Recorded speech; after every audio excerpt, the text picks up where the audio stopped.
My name is Josephine Didzenam, originally from Assumption, but now I reside in Bushy.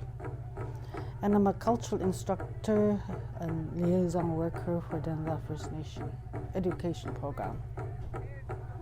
I love teaching the cultural and tradition ways because when the youth and adults that I teach, they finish anything that they started with their two hands, it makes me happy. And I also teach traditional dressmaking. And as a female, you have to dress modestly with respect to cover our bodies.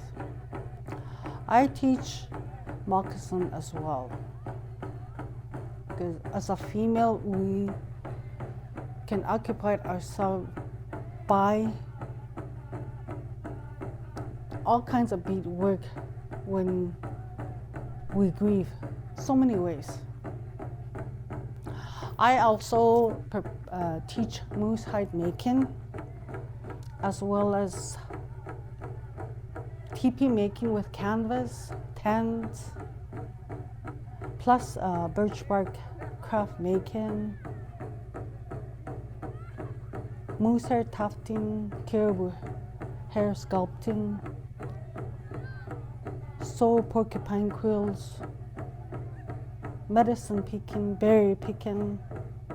I also teach prepare wild meat as well, such as moose meat, fish, rabbits, ducks, geese, beaver pelt, also to use the pelts for mucklucks and moccasin making. I love teaching crafts, sewing, and everything that I was taught at the college. Plus, I learned lots from our Dene elders in Chate, Bushi, and Meander, and I'm passing it on to the young generation. I just want to mention as well, I do fish scale artwork with white fish, and I use fabric dye, plus the preparation to do fish scale art. It takes about a month to prepare it. Plus, when I do red root picking, I always teach. There's a leaf. There's different leaves, but the red root has a pink color at the bottom. That's the red root. And when you pick red root, you always offer tobacco. Plus, you only take the red root out and leave the leaf in the water, so the red root can continue growing the following year.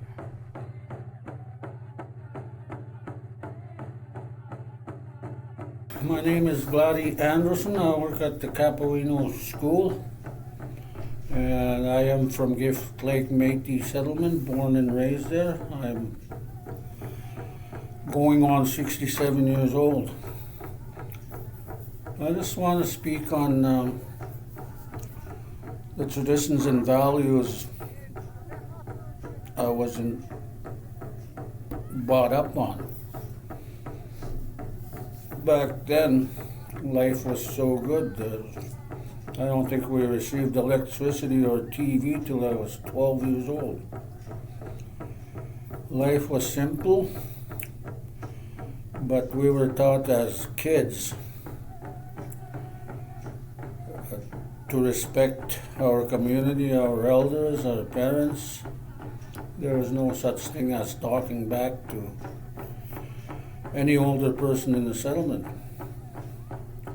We were taught the ways of the land, hunting, fishing, logging.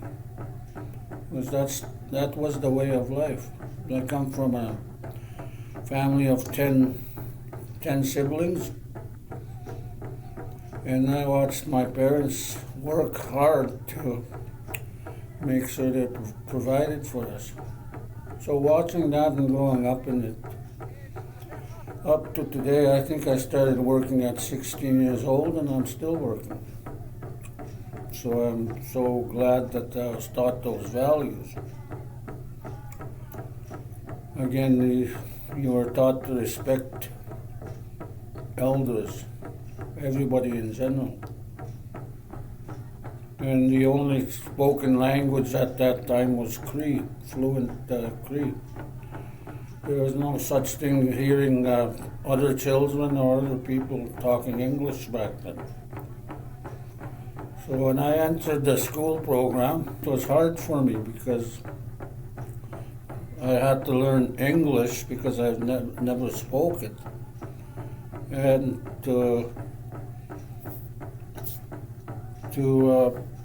struggle or work with school programs, it was really hard. But I wouldn't trade it back for anything today.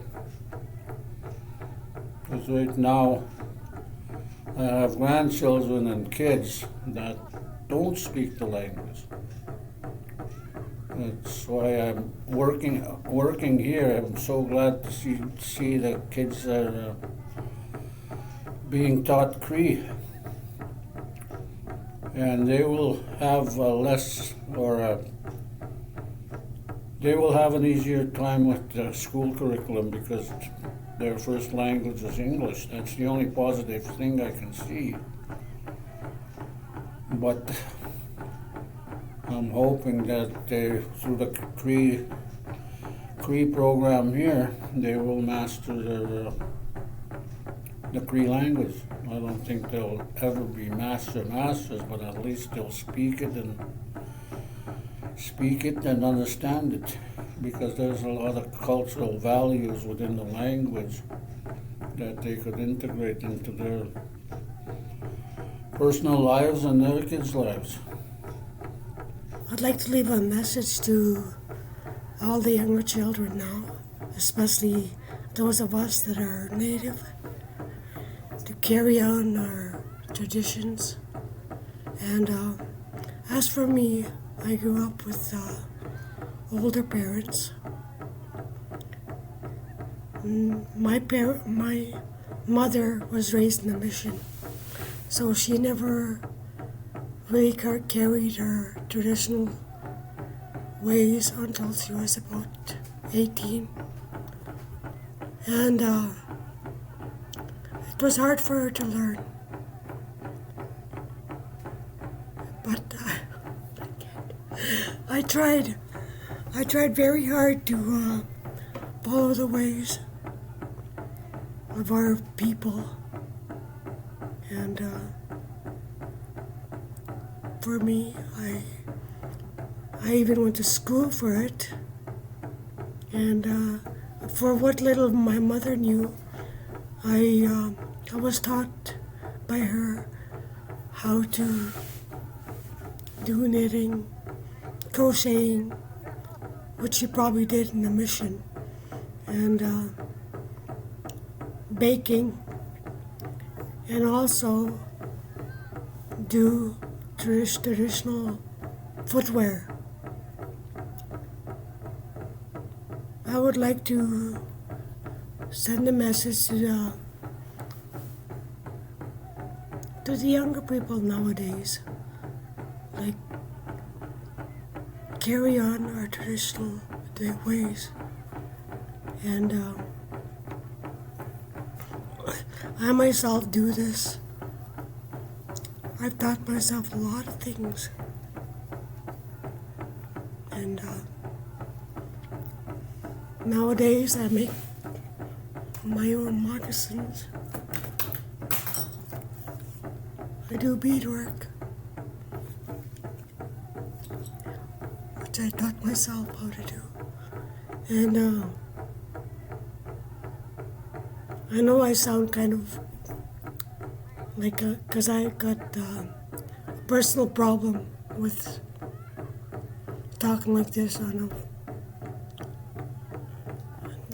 to many people. It's always been a problem with me because of the way we were treated in the mission, and we weren't able to speak up for ourselves. But I've learned a lot. through trying. And I'm glad that my grandchildren are starting to do things like that. They go to round dance.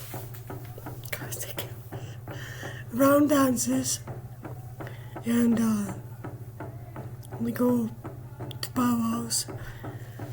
They make their own clothing. Although my grandchildren are, their grandfather was white, was a German, and they carry on my ways, our ways of living, and I'm glad for that. So don't forget to try to learn the ways of our people. Our people lived off the land, and this is what we need to learn how to do. Even me, so I'm in my 70s and I'm still learning. There's a lot of things to learn. And this, we must never forget. Even how to survive in the wilderness. Making our own clothing. Picking our own herbs, our own medication. And learning to cook with our wild food, wild meat. I still do that. I still do that a lot. And I'm hoping that our children nowadays will learn to do the traditional things which we had to teach ourselves to do. And